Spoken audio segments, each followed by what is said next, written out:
Assalamualaikum warahmatullahi wabarakatuh. Bismillahirrahmanirrahim. Alhamdulillahirabbil alamin. Wa bihi nasta'in ala umuri dunya waddin. Wa nahmaduhu wa nastaghfiruhu wa natubu ilaih.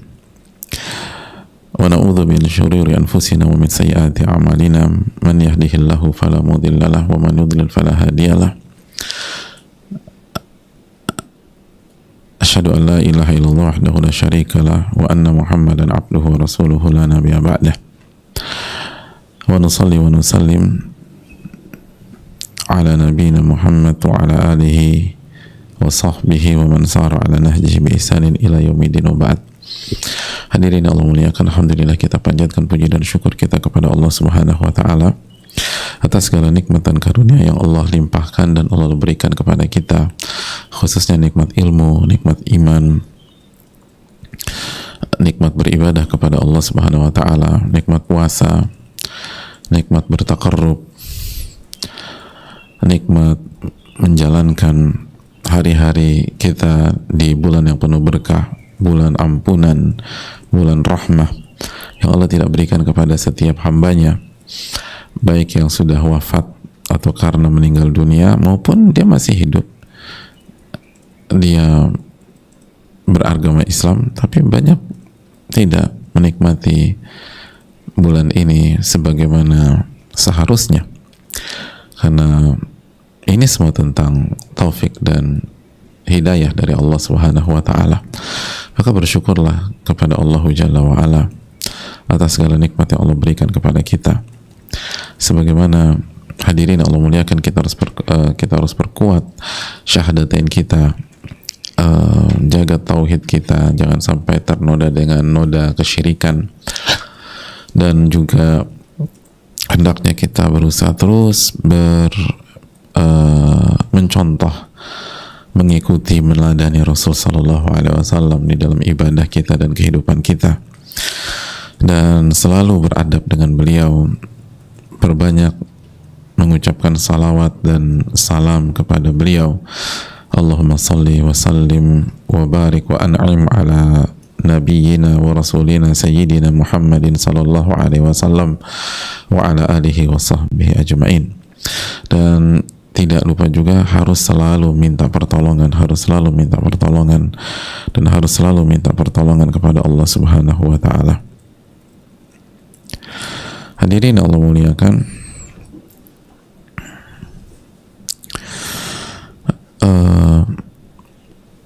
kita akan kembali bersama Imam Nawawi di bab yang baru, dan bab ini masih sangat berhubungan dengan Ramadan. Walaupun ini bab umum ya, tapi cocok banget diterapkan di bulan Ramadan karena ini bulan ibadah. Dan ini bab yang ke berapa hadirin? Ke-14. Pertanyaannya, bagaimana dengan 13 bab sebelumnya? Sudahkah kita berusaha mengamalkan sesuai dengan kemampuan kita masing-masing? Sudahkah kita mengamalkannya? Fa'tu minhu mastata'tum dalam hadis. Sudahkah kita menjalankannya sesuai dengan kemampuan kita? Ada banyak sekali hadis yang sudah menyapa kita dan banyak ayat yang sudah disuguhkan di hadapan kita. Coba kita renungkan, coba kita tanamkan ke dalam diri ini. Kira-kira udah berapa ayat atau berapa hadis yang diamalkan? Karena hadirin Allah muliakan, cukup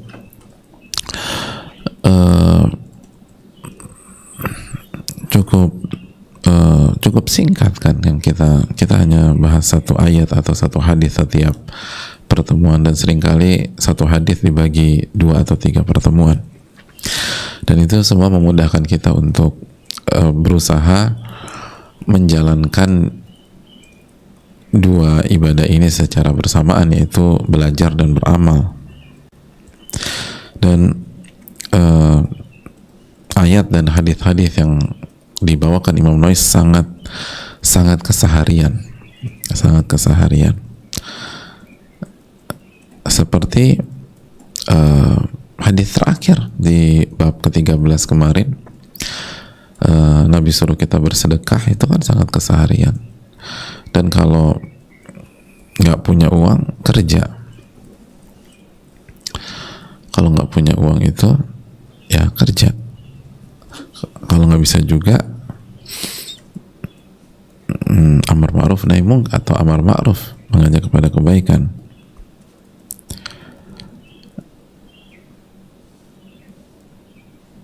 Jadi hadirin Allah muliakan, ini yang perlu kita tanamkan terus,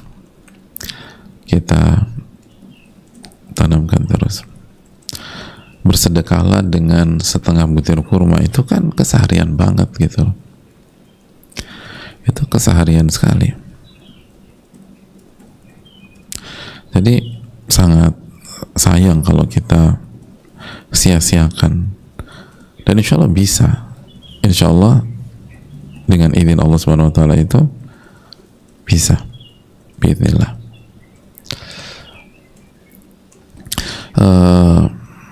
Ada hadirin Allah muliakan, ada anak kecil itu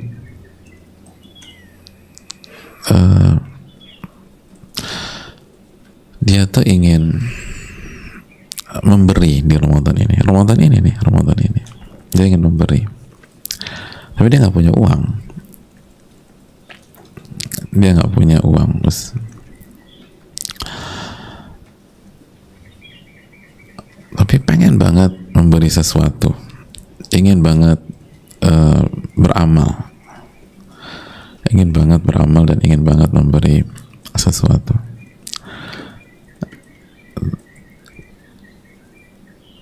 Tapi lagi-lagi dia tidak punya uang. Usia kurang lebih 10 tahun lah. Apa yang dia lakukan? Quote and quote, dia kerja.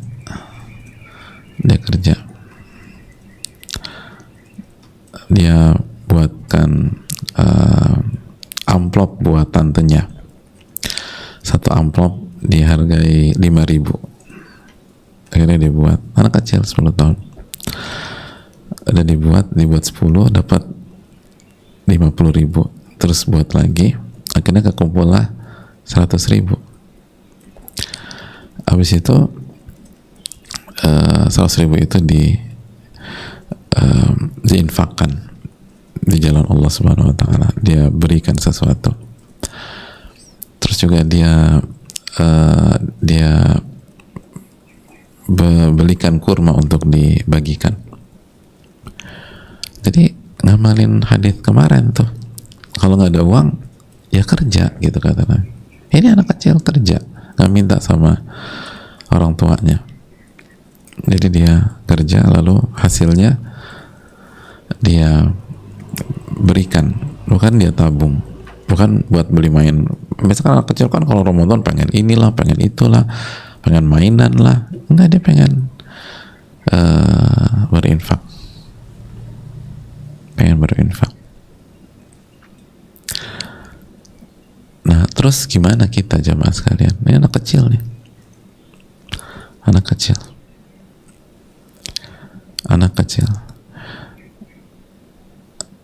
Gitu loh. Minggu lalu dia pecahkan celengannya buat kasih sembako buat makanan berbuka dan sahur. Pecahkan celengannya. Makanya sekarang dia nggak punya uang. Makanya dia kerja. Karena minggu lalu dia pecahin celengannya. Kekumpul 100.000. Gitu loh. Dan celengan yang dia pecahkan harganya 80.000. Jadi dia sebenarnya cuma dapat 20.000 doang. Tapi lagi-lagi itu anak kecil ya. Anak kecil tuh bisa begitu. kalau diedukasi, dan kalau tentu saja Allah kasih hidayah, itu yang paling penting. Oleh karena itu hadirin, kalau tuh anak kecil bisa begitu, bagaimana dengan kita? Dan dia kuras semua tabungannya loh, dia kuras semua tabungannya. Lalu bagaimana dengan kita sekali lagi? Jadi ini poinnya adalah hadis-hadis Rasul ini bisa dikerjain. Jangankan sama kita-kita ini yang sudah punya umur, anak kecilnya bisa ngerjain kalau niat memang. Kalau niat, kalau bersungguh-sungguh. Kalau bersungguh-sungguh. Dan jangan lihat angkanya 100.000, lihat persentasenya. Dia kuras semua tabungan yang dia tabung selama ini. Sedangkan kita berapa infak kita? Allah Ta'ala bisa. Itu contoh nyata yang hendaknya kita tanamkan dalam diri kita. Dan jangan bilang, aduh susah banget sih ngamalin. Coba doa sama Allah Subhanahu Wa Ta'ala. Lu anak kecilnya bisa, anak SD aja bisa. Lalu bagaimana dengan kita? Ya, kita masuk ke bab ke-14, bab al-iqtisad fi ta'ah.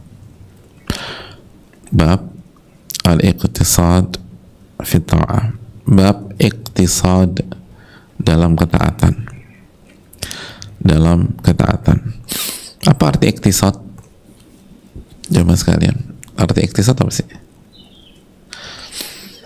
Di buku itu apa terjemahannya? Hah? Oke, ya.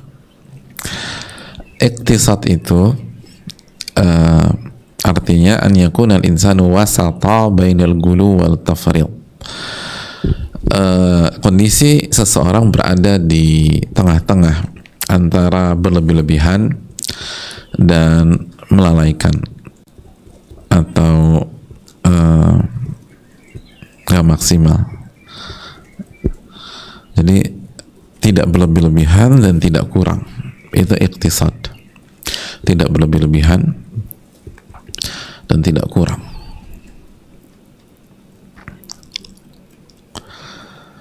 Jadi kata yang menarik disampaikan salah satu penerjemah atau buku tersebut, seimbang, proporsional. Itu iqtisad. Jadi an yakuna da'iran bainal gulu wa tafriq. Dia berada di antara berlebih-lebihan dan melalaikan atau tidak maksimal. Jadi ini bab tentang keseimbangan dalam beramal dan beribadah.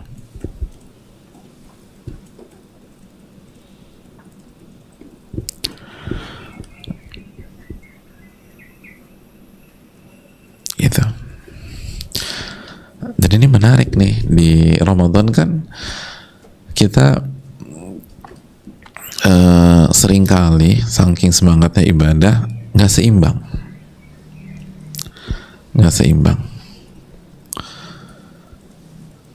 Ada ibu-ibu saking semangatnya tilawah baca Quran, suami nggak diurus. Saking semangatnya berdoa, makanan buka buat anak-anak nggak disiapin. Jadi nggak seimbang. Bagus berdoa, jelas bagus lah, dan harus terus dikampanyekan, tapi jangan lupa nyiapin makan buka buat anak juga amal soleh. Gitu lah. Saking pengennya itikaf, hilang dari rumah. Lah ini anak-anak nggak diurus itu loh. Nah, berarti harus seimbang. Harus seimbang.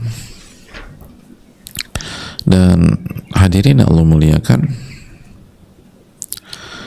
Dan keseimbangan tuh susah loh. Salah satu hal yang paling sulit dalam hidup itu diantaranya dapatkan keseimbangan dalam beraktivitas dan dalam kehidupan. Tapi di waktu yang sama keseimbangan itulah kunci berjalannya kehidupan. Tapi susah. Salah satu yang membuat mobil manual susah ditaklukkan apa sih bagi orang yang baru belajar gitu? Kan menyeimbangkan antara gas dan kopling. Susah tuh menyeimbangkan gitu.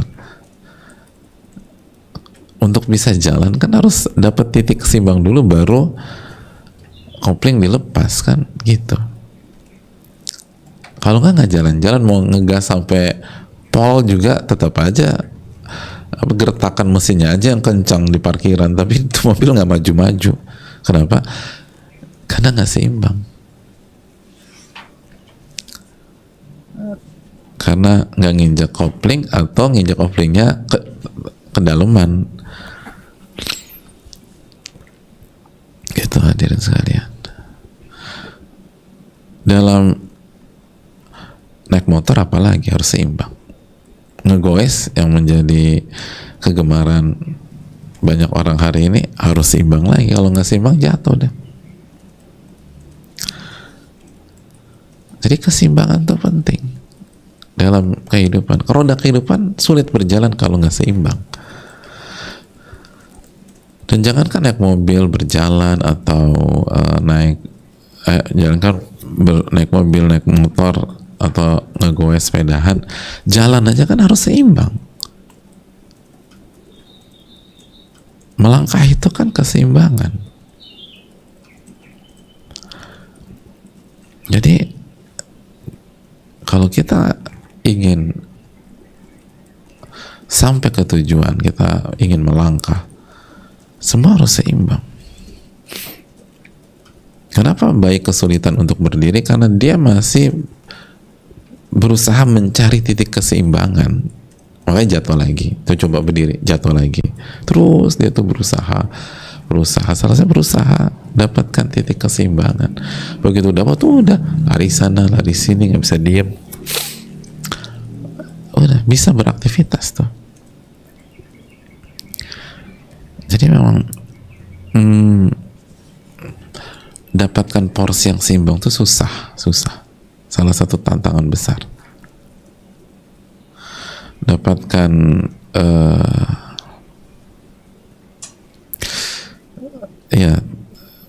dapatkan titik keseimbangan tuh gak mudah. Dan ini adalah PR bagi kita, khususnya yang baru hijrah dan yang sudah lama juga sebenarnya. Tapi itu tadi ibarat bayi itu masih harus mencari dan sering berlebihan, akhirnya hidup gak seimbang.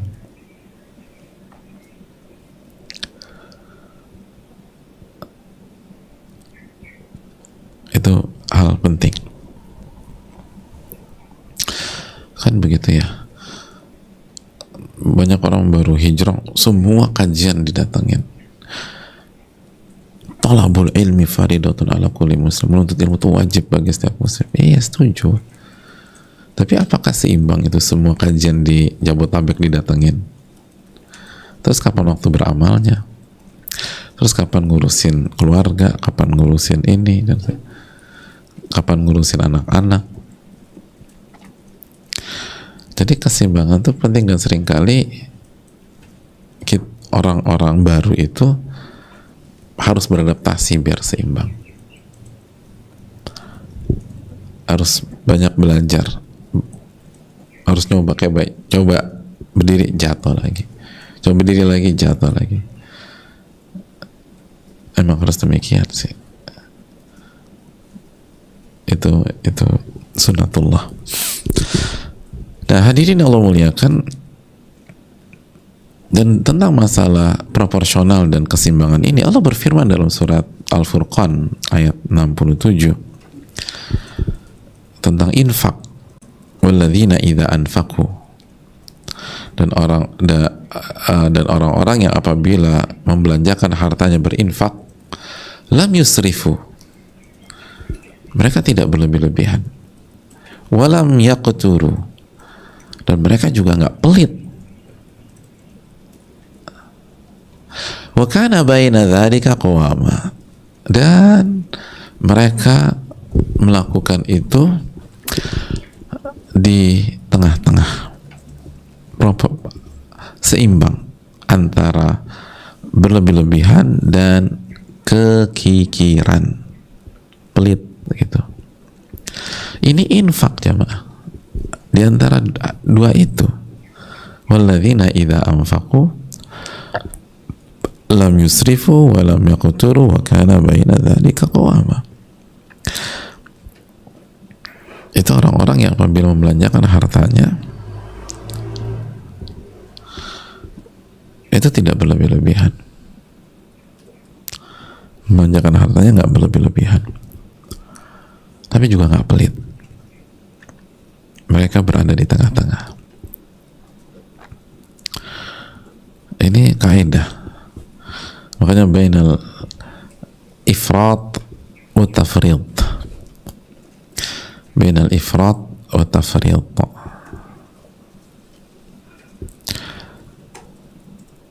Antara ifrat itu berlebih-lebihan dan tafrid, melalaikan.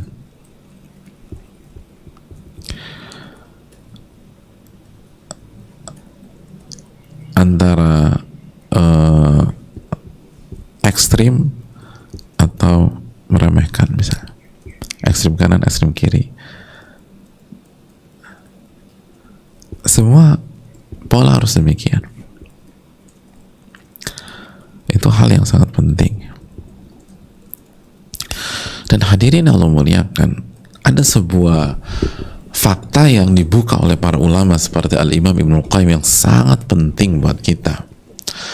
Kata beliau bahwa pintu masuk iblis dan bala tentaranya itu, para syaitan-syaitan itu tuh ada dua. Kalau kita lakukan studi komprehensif gitu ya, atau istiqra kalau dalam bahasa usul fikih, istiqra, kita studi komprehensif dari A sampai Z, maka akan terlihat bahwa pintu masuknya iblis dan para syaitan itu ada dua pintu, yaitu pintu tafrid dan pintu ifrat, atau ifrat dan tafrid. Ifrat dan tafrid. Ifrat adalah berlebih-lebihan, tafrid itu melalaikan atau mengurang-urangi atau di bawah porsi. Jadi di atas porsi, di bawah porsi. Gitu. Di bawah porsi, di atas porsi. Semua demikian.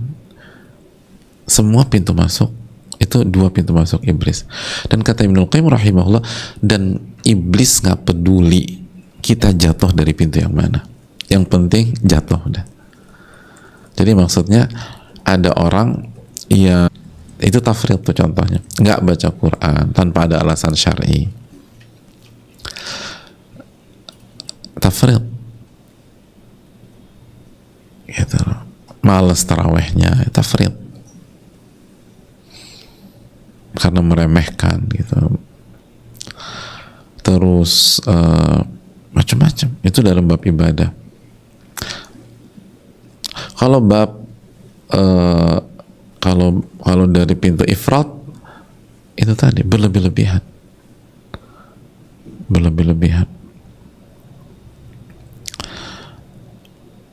sehingga melalaikan yang lain gitu, melalaikan yang lain. Dari pagi sampai maghrib baca Quran dan akhirnya yang lain terbengkalai, itu berlebihan. Kalau yang lain nggak terbengkalai nggak masalah. Makanya ini masalah porsi kan. Porsi itu setiap orang beda-beda. Ini salah satu tingkat kesulitannya, nggak bisa disamain. Bisa jadi Ini masalah porsi dan dosis. Obat itu kan dosisnya tergantung pasien. Itu pelik jamaah, pelik. Bisa jadi 3 jam baca Quran untuk Mbak Mawar itu oke, seimbang proporsional. Tapi begitu dikasih ke Mbak Melati itu ifrat, karena kondisi orang beda-beda.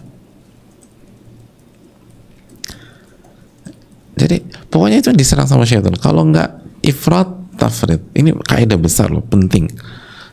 Jangan pernah sia-siakan, karena syaitan akan masuk dari 2 pintu ini. Ifrat tafrid, ifrat tafrid, ifrat tafrid. Ifrat itu hamzah, fa, ra, alif dan ta. Ifrat. Dan tafrid, ta, fa, ra, ya dan ta. Jadi ifrat, tafrid, atau gulu dan tafrid itu juga bisa. Gulu itu ifrat, berlebih-lebihan, dan tafrid, melalaikan. Semua demikian.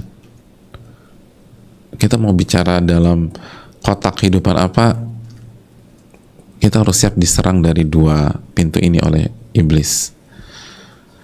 Ini 2 pintu ini harus dikunci terus gitu loh. Dia akan masuk dari sini. Dia akan masuk dari sini. Di semua hal. Di semua hal. Di semua hal.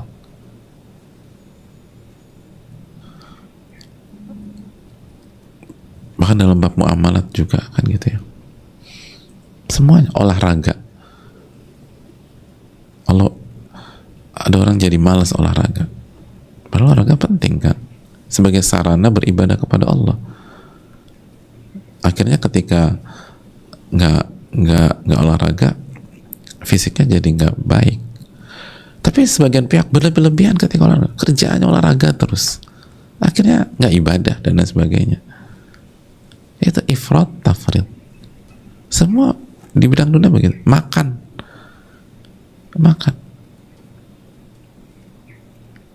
Ada orang berlebihan, gak makan, akhirnya zalimin diri sendiri. Tapi ada yang gak berhenti kalau makan, subhanallah, akhirnya gak zalimin diri sendiri juga.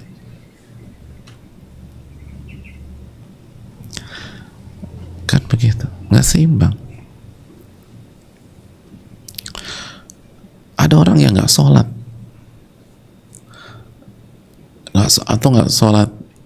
nggak sholat malam. Ada yang nggak tidur dari awal sampai itu sholat aja, dan itu setiap saat. Itu juga masalah.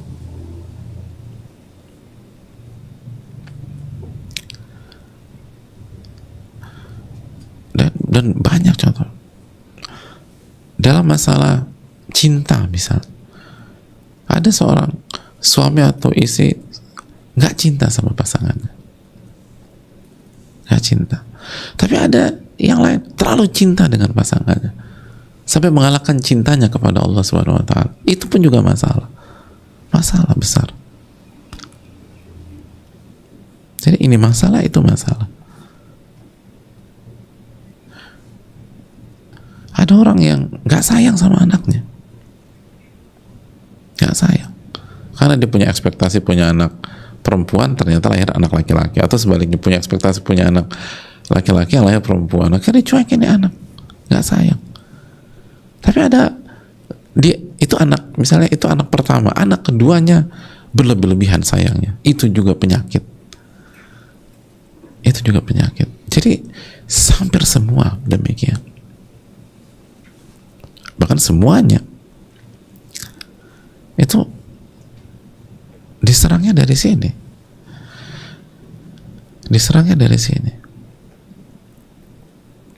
Ifrat tafrid.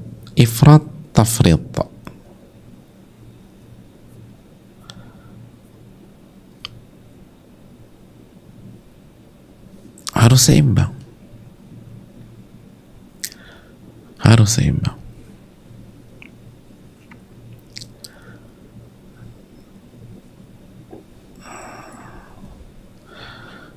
Dan ya sama kayak apa,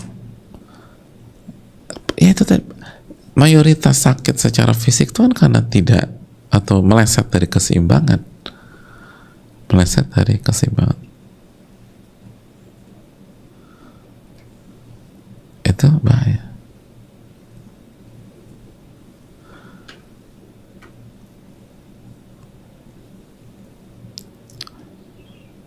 Jadi kalau kurang misalnya darahnya rendah, kelebihan darahnya tinggi, kelebihan gulanya di atas 200, 300, tapi nggak sama sekali juga bahaya. Gitu. Berat badan juga gitu, nggak seimbang antara yang masuk dengan aktivitas kita, akhirnya obesitas. Tapi kurang juga, kurang gizi juga. Jadi semua masalah itu ini tentang keseimbangan porsi, dosis, dan kadar. Ini susahnya minta ampun. Manusia ini kendalanya di sini. Salah satu masalah besar dalam kehidupan manusia itu tentang keseimbangan. Jadi ternyata ibadah itu tuh nggak boleh, nggak hanya modal semangat aja. Oh, pokoknya semangat. Iya semangat, tapi harus seimbang.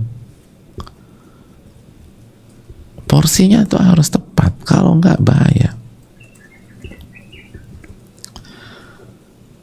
Sama kayak obat gitu kan. Tuh obat nggak diminum. Ini harusnya diminum 3 kali saja. Ini nggak minum, dia cuma minum sekali. Ya nggak bereaksi tuh obat. Ustaz kemarin obatku tuh sebenarnya buat 10 hari, aku minum aja buat 2 hari biar cepet. Fastabiqul khairat. Ya keracunan mas. Kok fastabiqul khairat? Itu obat dimakan buat 10 hari. Jangan langsung digaduin 2 hari. Harus seimbang, seimbang, seimbang.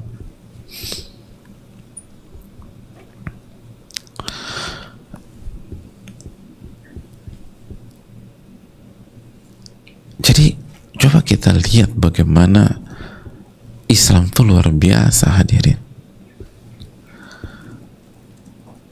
Nilai-nilai kehidupan, dasar-dasar hidup yang benar, bahagia itu dibangun memang. Wisdom itu ada dalam konsep kita. Dan ilmu agama kita tuh luasnya luar biasa. Makanya sangat keliru orang mengatakan bahwa orang yang belajar agama itu kolot, terbelakang, nggak ngerti peradaban. Kata siapa? Ini konsep besar. Ini semua bidang pakai konsep ini. Dan Allah firmankan dalam Al-Furqan tadi kan ayat 67, walladzina idza anfaqu lam yusrifu wa lam yaqturu wa kana baina dzalika qawama. Ini diterapkan di semua bidang, cocok.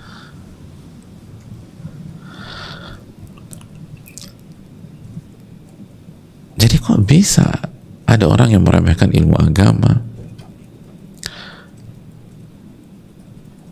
atau masih alergi kalau misalnya anaknya ke pondok pesantren atau belajar serius agama, asal benar ya belajarnya.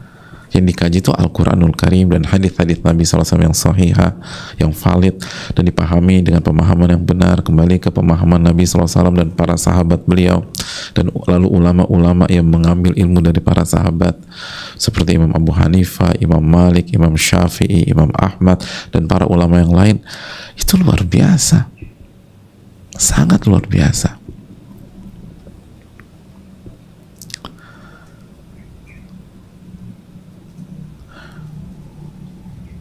Benar-benar tuh matang dalam kehidupan.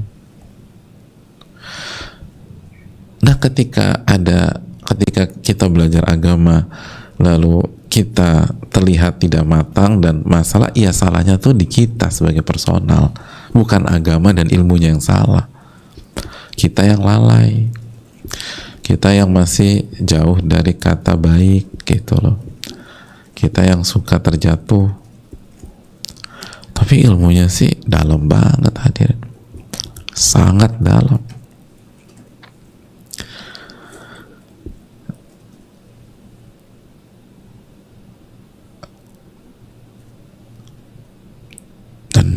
Dan nggak kenal waktu.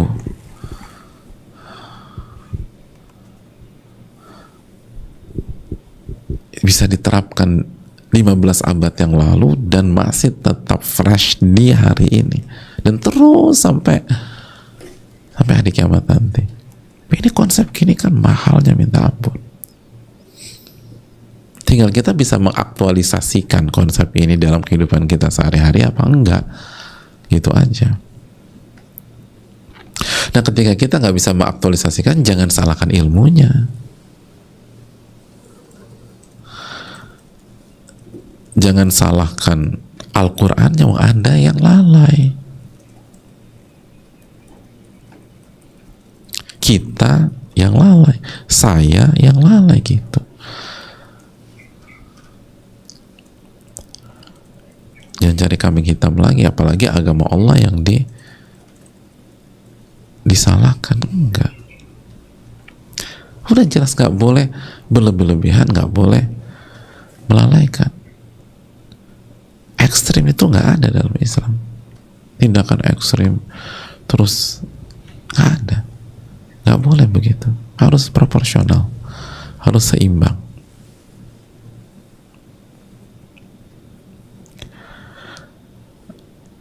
Ada 3 orang jamaah sekalian yang datang, ada 3 orang yang berinisiatif untuk mengepush dirinya dalam beribadah.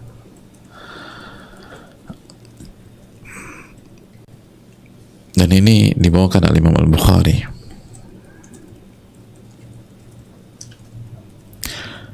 Yang satu bilang, inilah atazawajun nisa, saya nggak akan menikah dengan wanita, saya mau isi waktu ibadah aja. Yang kedua bilang, asumu wala uftir, aku mau puasa dan nggak mau buka-buka, mau puasa terus, jadi sepanjang tahun puasa aja. Terus yang ketiga bilang, aku mau wala anam, kalau aku maunya sholat malam aja, nggak mau tidur. Jadi aku nggak mau tidur mulai saat ini di waktu malam ya. Aku mau sholat tahajud, mau qiyamul lail aja dah. Hadirin, apakah Nabi SAW memuji mereka? Ini kan hebat banget loh. Mau komit nggak nikah, mau jadi jomblo aja seumur hidup dalam rangka beribadah kepada Allah, dalam rangka beribadah kepada Allah. Mau puasa terus, nggak mau buka-buka, mau sholat di waktu malam, nggak mau tidur-tidur. Luar biasa hadirin. Ketika Nabi SAW mendengar perihal 3 orang ini, beliau langsung berkhutbah memuji mereka. Mari kita simak apa yang dikatakan Nabi. Ma balu aqwamin yaquluna kadza wa kadza. Kata Nabi SAW, ada apa dengan beberapa pihak yang mengatakan nggak mau menikah, selalu berpuasa, dan nggak tidur untuk qiyamul lail. Lihat, Nabi SAW nggak sebut namanya, nggak sebut identitasnya.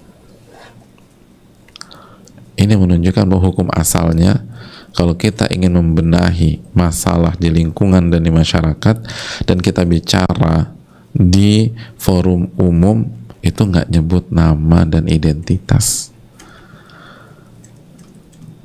Gitu loh, itu penting.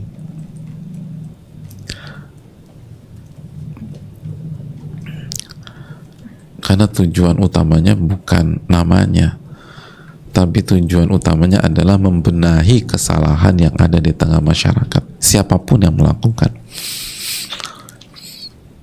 Itu hukum asal.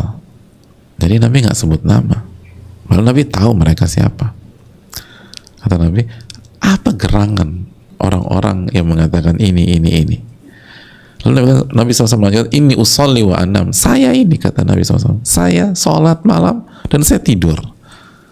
Saya sholat dan saya tidur. Wa asumu wa uftir. Saya puasa dan saya berbuka. Jadi ada hari-hari saya puasa dan ada hari-hari saya berbuka. Saya nggak puasa. Wa atazawwajun nisa. Dan aku menikah dengan wanita. Faman raghiba an sunnati falaysa minni. Barang siapa yang tidak suka dengan sunnahku, bukan bagian dariku. Cukup dalam penutupan hadis ini. Jadi closing statementnya itu cukup dalam. Barang siapa yang tidak suka dengan sunnahku, bukan bagian dariku.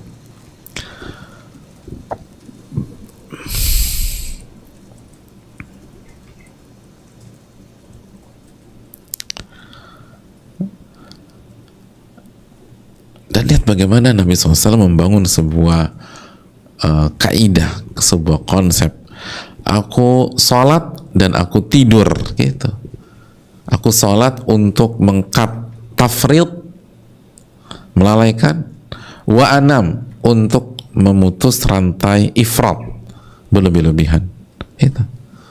Jadi usolli, aku sholat untuk memberikan pelajaran kepada orang-orang yang lalai, yang kerjanya tidur doang di waktu malam.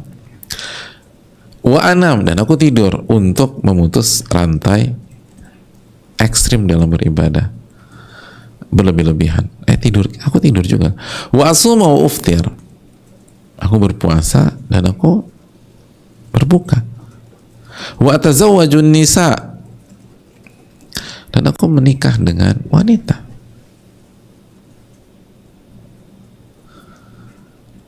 Hadirin yang Allah muliakan,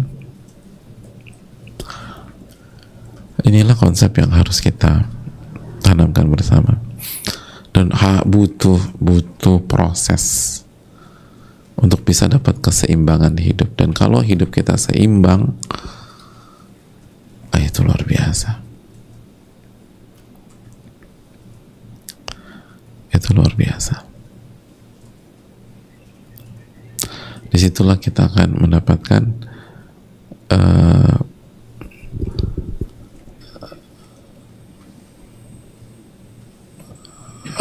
puncak performa kita lahir dan batin.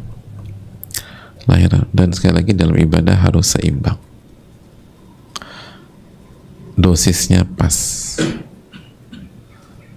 Kayak simpel aja. Nggak sholat subuh itu dosa. Tapi sholat subuhnya 3 rakaat dosa juga. Karena berlebih-lebihan. Sholat subuh itu 2 rakaat, mas. Tapi aku masih semangat sujud. Ya jangan ditambah 2 rakaat.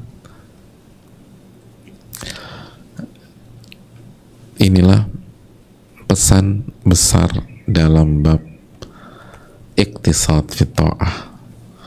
Bab yang ke-14, iktisad fi ta'ah. Dan ini kunci keberhasilan hidup. Kunci keberhasilan hidup. Seimbang. Tapi ingat di pertemuan ini kita baru bahas secara global. Dan di antara yang perlu kita camkan bahwa ketika kita bicara porsi, ketika kita bicara tentang dosis, kita harus menggabungkan antara objektivitas dan subjektivitas. Artinya ada hal-hal yang objektif. Seperti sholat maghrib udah 3, nggak bisa dikurang-kurangi. Sholat subuh itu 2 rakaat, nggak boleh dikurangi, nggak boleh ditambah. Sholat zuhur itu yang 4, nggak boleh dibuat 3, nggak boleh dibuat 5, udah jelas. Tapi ada yang dosisnya subjektif, seperti durasi baca Quran.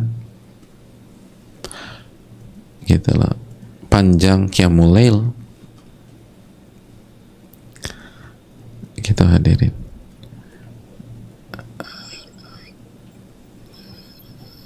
Dan lain, atau kadar membelanjakan harta. itu kembali ke setiap person, makanya nggak mudah, makanya tidak mudah, butuh pertolongan Allah dan butuh belajar yang lebih dalam, dan juga butuh latihan, dan kemungkinan besar sih awal-awal kita pasti jatuh, ya kayak bayi aja, mau kita kuliahin sehari semalam, kalau dia nggak coba berdiri nggak akan bisa berdiri, dia harus coba latihan sendiri berdiri, dan pas latihan berdiri jatuh, nggak langsung jago. Kita mau mulai 3 hari 3 malam, selama dia nggak latihan jalan nggak akan bisa jalan tuh baik. Dan percobaan pertama kedua dan itu jatuh dulu. Itulah proses kehidupan.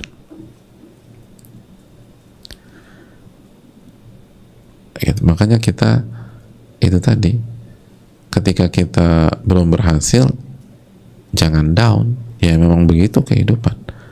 Sebagaimana waktu dulu kita naik sepeda jatuh, kita coba lagi.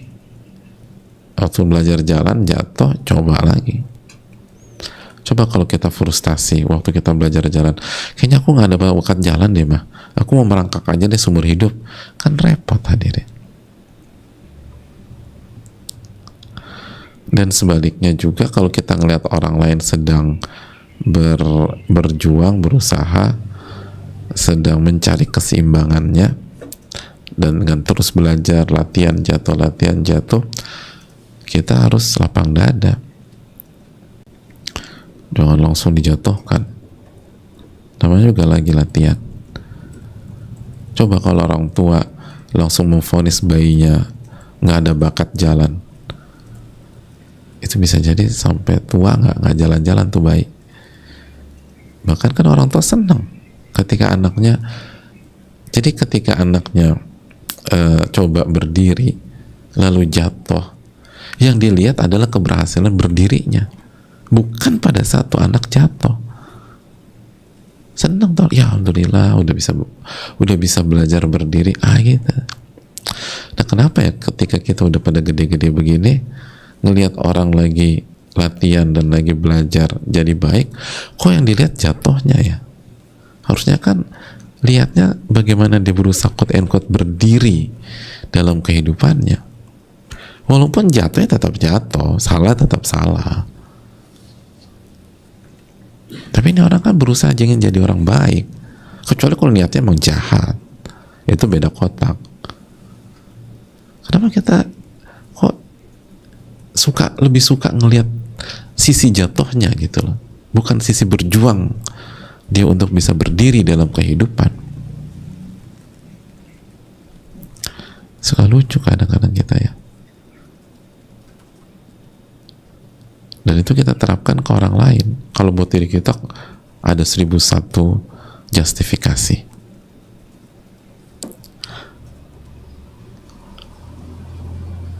Oleh karena itu hadirin, cari keseimbangan itu nggak mudah, maka butuh latihan. Dan kita harus melihat dari semua sisi. Ini yang bisa disampaikan. Dan insya Allah pertemuan besok kita masuk ke ayat pertama yang dibawakan Imam Nawawi. Ayat penting sekali, ayat di awal surat Thaha. Ini yang bisa disampaikan. Wassalamualaikum warahmatullahi wabarakatuh. Kita buka sesi tanya jawab.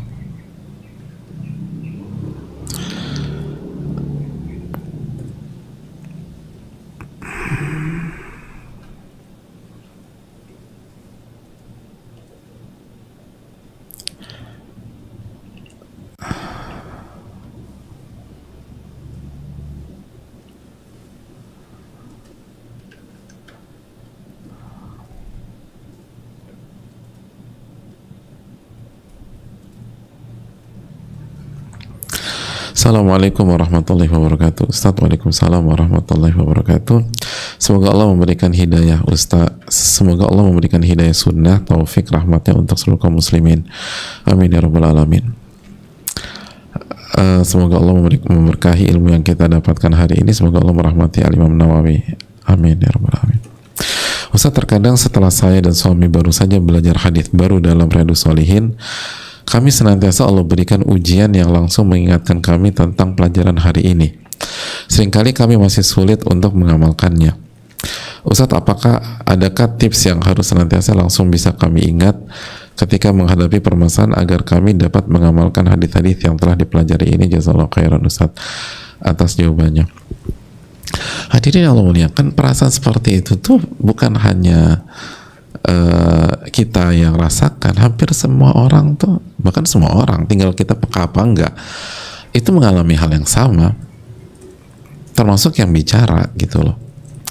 Karena kan itu tadi, wa nablu akhbarakum, kami akan uji khobar-khobar kalian, kondisi kalian, apa yang kalian pelajari, lisan kalian, itu Allah akan uji dalam surat apa? Muhammad ayat 31. Wa nablu akhbarakum, kami akan uji. Gitu loh. Dan sehingga kenapa ujian itu diberikan oleh agar ilmu dan amal kita berjalan paralel. Nah itu.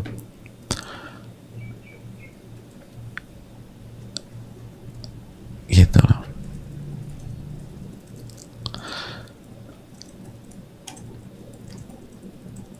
Jadi kita tidak nantang ujian, jangan pernah nantang ujian. Tapi kita juga jangan menghindari pola ini, karena ini sunnatullah. Makanya kan kata Nabi SAW apa? La tatamannau liqa'al adu, jangan pernah berharap bertemu dengan musuh. Was'alullahal afiyah, minta keselamatan sama Allah. Wa idza laqitumuhum fasbiru, tapi kalau Allah takdirkan kalian bertemu dengan mereka, sabar, hadapi dengan sabar. Gitu. Jadi memang ini pola kehidupan. Sama kayak kita latihan bola. Orang tuh kalau latihan bola gitu ya, orang masuk klub latihan bola, itu kan tujuannya untuk bertanding. Kalau nggak ada pertandingan, mereka akan sia-sia juga latihan passing segala macam, nggak main. Bahkan pemain-pemain yang jago-jago itu kalau nggak dimainkan, pindah klub mereka itu, hadirin. Padahal dengan dimainkan mereka akan diuji kan, skill mereka akan diuji, dapat rintangan, dapat aral, dijegal, di-tackling, didorong, disikut. Tapi itulah kehidupan di dunia sepak bola. Justru kalau mereka nggak main, aman sebenarnya, kalau mereka dicadangkan kan nggak di-tackling, nggak diselengkat, nggak disikut, nggak didorong. Tapi apakah mereka bahagia? Nggak bahagia. Mereka minta pindah tuh, walaupun digaji sepekannya miliaran. Gitu. Dan juga yang perlu kita ingatkan bahwa seringkali sebenarnya penyakit itu ada dari dulu. Jadi bukan kayak pertanyaan kemarin tuh ya, kok kayaknya kalau sebelum ngaji, sebelum belajar, sebelum misalnya belajar Al-Quran dan hadis atau belajar Riyadhus Shalihin, kayaknya kok lancar-lancar aja tuh hidup. Sekarang kok jadi banyak ujiannya, dan kalau dulu tuh kayaknya simple aja ngejarin. Kalau sekarang tuh hal kecil harus minta pertolongan dan seterusnya. Itu seringkali bukan karena lancar-lancar aja. Gitu loh. Sama kemarin ada saudara bilang, sama kayak baca Quran deh. Baca Quran. Waktu belum belajar tajwid yang benar, makharijul huruf, itu kayaknya cepet aja kita baca Quran. Gitu loh. Hari ini udah hataman pertama, Masya Allah. Giliran belajar nggak nyampe-nyampe satu halaman. Karena baru ngerti, ternyata yang dulu-dulu itu salah. Karena dari dulu tuh nggak ngerti tarqiq, nggak ngerti tafkhim, nggak ngerti nggak ngerti hukum nun sakinah dan tanwin, nggak ngerti hukum mim sakinah dan tanwin, nggak ngerti. Jadi kesannya lancar aja, kesannya lancar gitu loh. karena belum belajar. Kesannya lancar. Orang kan kalau nggak pernah belajar serius, yang penting baca kan cepet banget tuh kayaknya. Udah sampai juz berapa? Juz 20, Masya Allah. Yang belajar tajwid bingung, kok bisa ya cepat sampai juz 20? Aku tuh semenjak aku ini satu halaman, ya karena dia tuh bacanya udah main baca jalan gitu aja.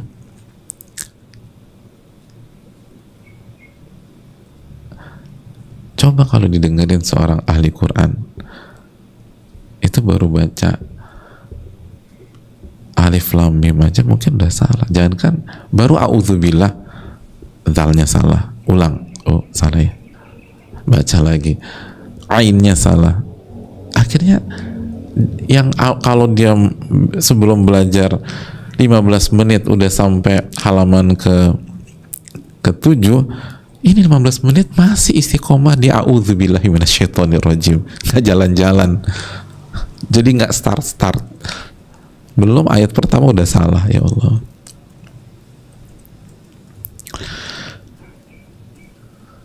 Nah, apakah dengan belajar Quran memperlambat kecepatan kita yang tadinya lancar jadi lambat? Yang awalnya setengah jam kita bisa 1 juz, sekarang a'udzubillahi minasyaitonirrajim aja belum lewat-lewat. Apakah itu berarti belajar memberikan dampak negatif? Jawabannya tidak. Justru dengan belajar kita jadi sadar selama ini tuh bukan lancar. Selama ini nggak taat peraturan, jadi terkesannya lancar. Setelah belajar peraturan, berusaha ngikutin, ternyata susah banget ya. Kok semenjak belajar jadi susah? Sebelum belajar makharijul huruf, nggak ada yang mengkritik dotnya kita, jadi kesannya benar semua. Nggak ada yang mengkritik ain kita, jadi terkesannya benar semua. Nggak ada yang mengkritik panjang pendek bacaan kita, jadi terkesannya tuh lancar. Begitu belajar, aduh salah semua ternyata. Akhirnya bacanya pakai konsentrasi ekstra, ya jadi tambah lama. Nah sebenarnya itu level kita tuh di situ. Sebelumnya itu nggak pakai peraturan, jadi terkesan cepat. Gitu. Nggak pakai peraturan. Gitu hadirin dalam muliakan. Jadi memang itu sunatullah. Jadi ilmu dan amal. Nah, bagaimana tips kita agar kita ingat terus? Doa sama Allah, minta pertolongan, itu pertama deh hadirin. Doa sama Allah Subhanahu wa taala, minta pertolongan. Makanya selalu doa, Allahumma inni as'aluka ilman nafi'a wa rizqan thayyiba wa amalan mutaqabbala setiap pagi. Itu penting. Ya Allah, berikanlah aku ilmu yang bermanfaat, rizki yang baik dan halal, dan amalan yang diterima. Gitu.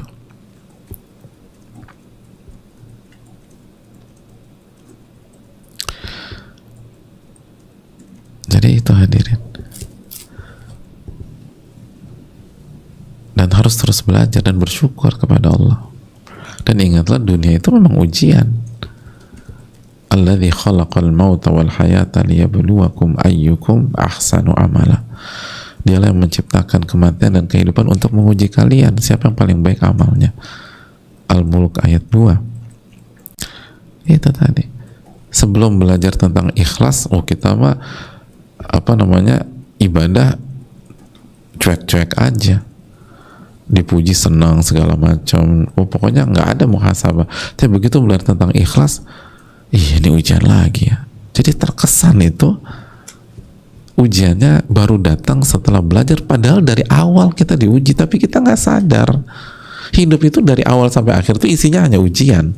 Alladzi khalaqal mauta wal hayata liyabluwakum ayyukum ahsanu amala. Begitu.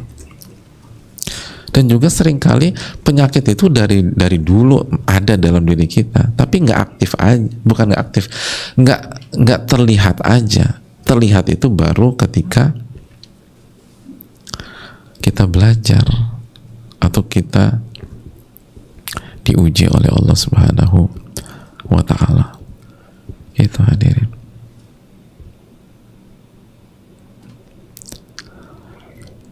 Allah Ta'ala alam.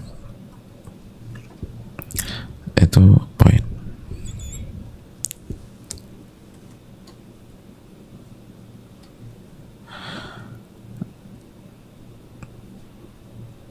Banyak doa, banyak doa. Dan saling ingetin, kalau suami istri saling ingetin, inget loh ini hadis tadi gitu loh.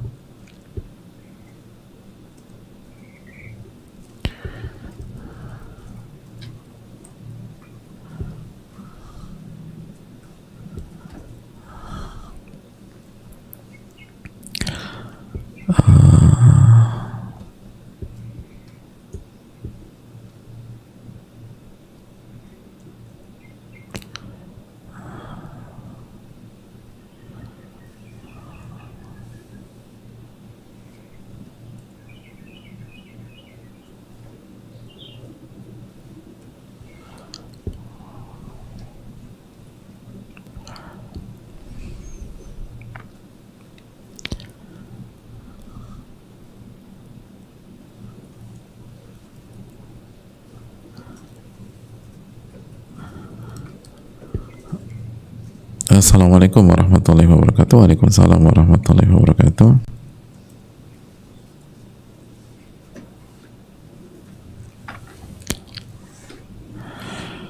Semoga Ustadz, keluarga, tim, dan semua kaum muslimin dalam perlindungan dan keberkahan Allah. Amin ya rabbal alamin. Ustadz izin bertanya, ada kala menyingkirkan hambatan di jalan menjadi hal yang refleks tanpa menghadirkan niat karena Allah. Apakah nilai ibadahnya jadi berkurang? Ustadz jazakallahu khairan, mohon nasihatnya. Terima kasih atas pertanyaannya. Nabi SAW bersabda, innamal a'malu binniyat. Sesungguhnya amal itu tergantung niatnya. Niat itu penting. Kata para ulama, innama yuradu minka niyatuka wa iradatuka kama qala. Para ulama klasik dulu bilang, yang Allah inginkan sebenarnya itu dari amal ibadahmu itu niatmu dan tujuanmu itu apa. Jadi niat itu penting. Jadi kalau nggak pakai niat ya berkurang. Tapi coba dilatih. Ini butuh latihan, dan butuh latihan. Allah Ta'ala alam bisawab.